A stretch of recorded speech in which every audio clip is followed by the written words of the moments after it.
네, 안녕하세요. 더 딥다이브입니다.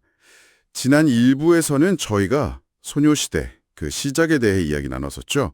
정말 험난했던 선발 과정, 그리고 풋풋했던 신인 시절 에피소드들을 살펴봤습니다. 네, 그 치열했던 시작을 돌아봤었죠. 이제 2부에서는요. 소녀시대가 K-팝의 흐름을 어떻게 이끌었는지, 때로는 또 어떻게 자신들만의 길을 만들어 나갔는지 좀 더 깊게 들어가 보려고 합니다. 맞아요.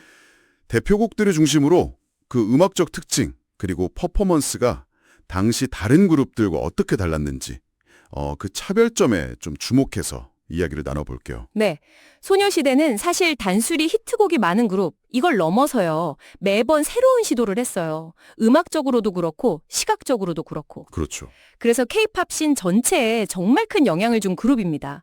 뭐랄까, 그 대표곡들이 K-팝 걸그룹 역사의 중요한 지표들이라고 할 수 있죠. 맞아요. 그 진화 과정을 자세히 들여다보는 거 저도 정말 기대됩니다. 네, 흥미로울 거예요. 그럼 바로 시작해볼까요? 데뷔곡, 다시 만난 세계. 네, 다만세. 네, 청량한 멜로디, 희망찬 가사 다 좋았는데 저는 그 안무가, 특히 그 발차기 안무가 정말 인상 깊었어요. 맞아요. 강렬했죠. 당시 다른 걸그룹들하고는 각 달랐거든요. 그냥 멋있다 이걸 넘어서 뭔가 다른 의미가 있었을까요? 다시 만난 세계는 그 팝댄스 기반의 발라드적인 감성도 좀 녹아 있고요. 네네. 근데 말씀하신 대로 그 파워풀한 군무, 이게 핵심이었어요. 여기서 군무라는 건 멤버 전체가 정말 하나처럼 움직이는 거잖아요. 그렇죠. 칼국무. 네, 당시에는 보통 귀여운, 뭐랄까, 포인트 안무 위주였는데 맞아요. 소녀시대는 딱 우리는 이렇게 잘 훈련된 팀이다. 이걸 보여주는 그런 선언 같았어요. 실력과 팀워크를 딱 보여준 거죠. 곡 메시지하고도 잘 맞았고요. 아, 팀워크를 보여주는 상징 같은 거였군요. 그렇죠. 그리고 절대 빼놓을 수 없는 곡이죠. 신드롬이었죠, 정말. 네. 청취자분들도 아마 지하면 딱 떠오르는 게 있으실 거예요. 그 컬러 스키니진. 맞아요, 맞아요. 거리에 다 그거 입고 다녔잖아요. 네. 노래도 그렇고 이게 되게 단순한 멜로디랑 쉬운 안무가 성공 요인이라고들 하는데 그것만으로는 설명이 좀 부족한 것 같아요. 엄청난 폭발력이 있었거든요. 비결이 뭘까요? 지는 그 80년대 유로팝 느낌의 신스팝을 딱 들고 나왔어요. 네. 그러면서 걸그룹 음악의 대중성을 정말 폭발적으로 확장시켰죠. 귀에 그냥 쏙쏙 박히는 멜로디, 반복되는 후크, 그렇죠. 중독성. 그리고 말씀하신 그 개다리 춤이나 소원을 말해봐 포즈 같은 거. 쉽고 귀엽잖아요. 네, 따라하기 쉬웠죠. 그러니까 전국적으로 막 커버 댄스 열풍이 불었죠. 누구나 쉽게 따라하고 즐길 수 있다는 거. 그게 지가 그냥 히트곡이 아니라 사회 현상이 된 핵심 동력이었어요. 이후 걸그룹 안무 트렌드에도 진짜 큰 영향을 줬고요. 맞아요. 그 이후로 좀 더 따라하기 쉬운 포인트 안무들이 많이 나왔던 것 같아요. 네, 그랬죠. 근데 지로 그렇게 큰 성공을 거두고 나서 아이가라 보이에서는 정말 예상을 완전히 뒤엎는 변신을 보여줬어요. 네, 파격적이었죠. 저 처음 들었을 때 사실 좀 당황했어요. 이게 한국인가 싶을 정도로 여러 장르가 막 섞인 느낌이었거든요. 안무도 훨씬 복잡해졌고요. 맞아요. 아이가 다 보이는 뭐랄까 팝, 레트로, 어반 힙합, 일렉트로닉 댄스까지 정말 다양한 장르를 한 곡에 그냥 다 섞어버린 아주 실용적인 곡이에요. 네, 여러 곡을 막 이어붙인 것 같기도 하고 예측이 안 되죠, 변주가. 맞아요. 이게 단순히 그냥 음악적으로 새롭다. 이걸 넘어서 소녀시대의 그 퍼포먼스 소화 능력? 이걸 좀 증명하고 싶었던 것 같아요. 아, 우리 이 정도 할 수 있다. 그렇죠. 박자는 빠른데 동작은 엄청 많고 반복은 또 적어요. 그래서 멤버들 개인 역량도 중요하고 팀 전체 합도 정말 중요했죠. 네, 이런 복잡하고 어려운 안무 구성은 나중에 블랙핑크 뚜두뚜두 같은 곡에서도 좀 보이거든요. K-팝 퍼포먼스 수준을 한 단계 올리는데 기여했다고 볼 수 있죠. 그렇군요. 기준을 높인 거네요. 네. 그런가 하면 또 라이언하트에서는 완전히 다른 색깔을 보여줬어요.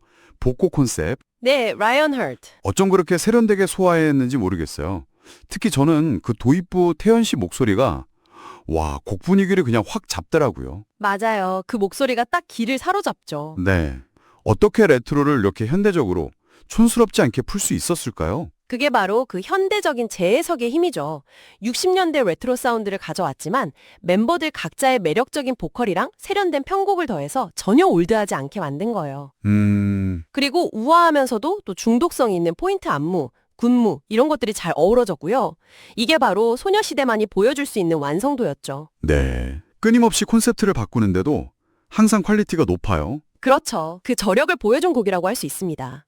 그 그룹들과 비교했을 때 소녀시대만이 가진 가장 큰 차별점 혹은 K-팝 씬에 미친 가장 결정적인 영향력, 이걸 뭐라고 정리할 수 있을까요? 일단 음악적으로 보면요.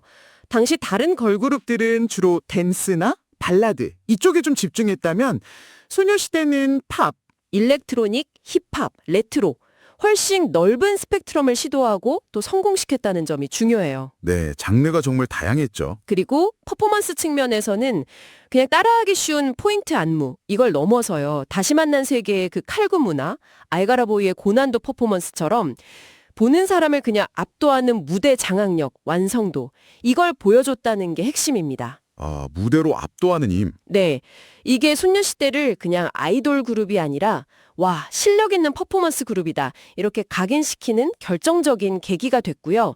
그 결과 K-팝 걸그룹들의 퍼포먼스 기준 자체를 높여버린 거죠. 그렇군요. 기준을 세운 그룹이라고 할 수 있겠네요. 맞습니다. 아, 이렇게 대표곡들을 쭉 훑어보니까 정말 끊임없이 변화하고 도전하면서 K-팝 트렌드를 이끌어온 소녀시대의 여정이 한눈에 그려지네요.